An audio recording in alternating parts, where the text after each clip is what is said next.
thanks. It did used to be Phaure, but I've drifted. It's just Phaure now. And I wasn't expecting to be up before I got drunk. I've got to be honest. Most of my gags require that I'm a little bit drunk before I deliver them. Anyway, they say dress for the job you want, so it's either this or kids' TV, and I'm not a parent or a pedo, so I don't think I'd stand any chance at the BBC these days. 93% of communication is non-verbal. And given that this is a Comedy Virgins night, I'm hoping that you could just do the other 7%. I don't think that's much to ask. I don't have to be funny. I just stand here looking stupid. And that's easy for me because I come from a long line of comedians, artists, well, piss artists, con artists, bullshit artists. But, you know, you get the picture. Anyway, I thought I'd wait until I reached the age in life where all of my opinions were suddenly unpopular before I got on stage and started sharing them. Because, you know, obviously I was trendy in the day. When I was a young woman, I was a hashtag feminist. Now I need a T-shirt that says hashtag hypocrite. Because I've kind of worked out, it's a little bit of a swizz, isn't it? They were saying to us, you know, get financial freedom. So I was like, okay, Daddy, don't need to pay my bills. I'm going to go and get some financial freedom. They meant get a fucking job. It's not very free, is it? You know, it's not what I was after. And the same with, like, they promised us sexual liberation. It sounded so exciting. And again, what they meant was, it's just another job, but this one ain't even paid. I don't want anything that's got job in the title, thank you. And I don't care who pays for dinner as long as it's not me. So yeah, I'm out on the feminists. They can keep it. I'm over it. I'm letting anyone buy me dinner. At this point, like you get to a certain age and you're not even moaning about people, like ugly people chatting you up. You're wishing someone ugly would chat you up. That would be nice. That would make a nice change.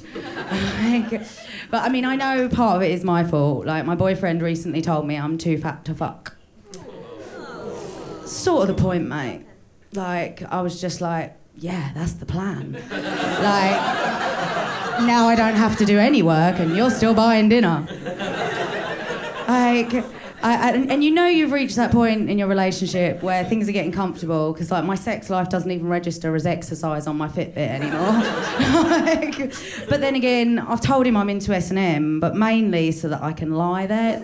It's much easier to stay still if you're tied up. Just a little tip for the fat girls out there.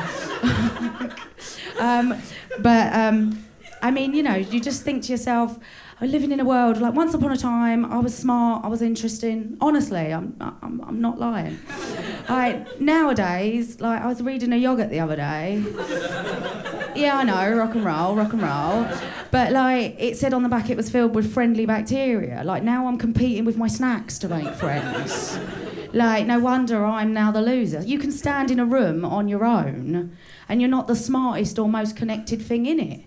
Like, my fridge is more popular than I am. It's got a following and you know, a Wi-Fi code. And that's why it's my best friend. Oh, dear. And that's normally when my material ends. And at this point, I do a little dance. It's like an interpretive dance. No, I'm joking. Although I did do liturgical dancing. I bet none of you know what that is in school. It's like the opposite of twerking. Like, basically, it happens in a church, and it's very unsexual. So if we do find that she isn't waving me off the stage at any time, maybe I could break into some liturgical dancing. None of you've seen it before. I mean, and it does involve keeping my clothes on, which I know is going to disappoint some of you, because this like seedy bar, large lady, too much tits on the stage, maybe there's going to be a whip round. But no, I'm going to keep my clothes on. Don't worry, I'm used to disappointing men. I was married to a gay man for 15 years. And my current boyfriend, as I said, met me when I was thin. So, anyway, thank you very much.